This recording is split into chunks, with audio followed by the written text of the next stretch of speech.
بسم الله الحمد لله والصلاة والسلام على رسول الله صلى الله تعالى عليه وسلم. خوشکانی بەڕێزم ئەمەوێ پەیامێکی زۆر تایبەت بە ئێوە بدەم.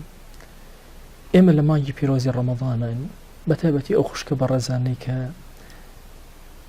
لە دیاردەیانە لە بەشی دەرەوەیانە ئیلتیزامێک بە دینەوە نابێنرێ. ئەگەرچی من پێم وایە تەنانەت ئەو ئافرەتانی کە سافرن ناخیان پڕە لە خۆشەویستی بۆ دین بۆ ئیسلام داواتان لێ ئەەکەم حرمەتی ئەم مانگە پیرۆزە بگرن. هەر کەسێک حرمەتی ئەم مانگە پیرۆزە بگرێ ئەوە نیشانەی ئیمانی ناخێتی.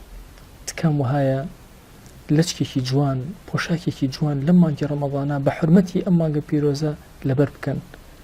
ئومێد دەکەم ئەو ڕێزگرتنتان لە مانگی پیرۆزی ڕەمەضان نیشانەیەکی زۆر گەورە بێ لە ناختانەوە. ومن يعظم شعائر الله فإنها من تقوى القلوب. ئومێد دەکەم ئەوەندە ڕێستان لە مانگی پیرۆزی ڕەمەضان گرتبێ لە خەڵکی تر زیاتر. ئومێد دەکەم مانگی ڕەمەضان حرمەتەکەی ئێوە وهای کردبێ بەرەکەت لە مزگەوتەکانی ئێمە زیاتر بکە. حرمەتەکەی ئێوە وهای کردبێ سەربەرزتان کە لە ڕەب العالەمین. خوایە هەر خوشیەکەم جلو بەرگێکی پۆشتە ئەپۆشێ لەم ڕەمەضانە و ڕێز لە مانگەکەت ئەگرێ خوایە ڕێزی لێ بن.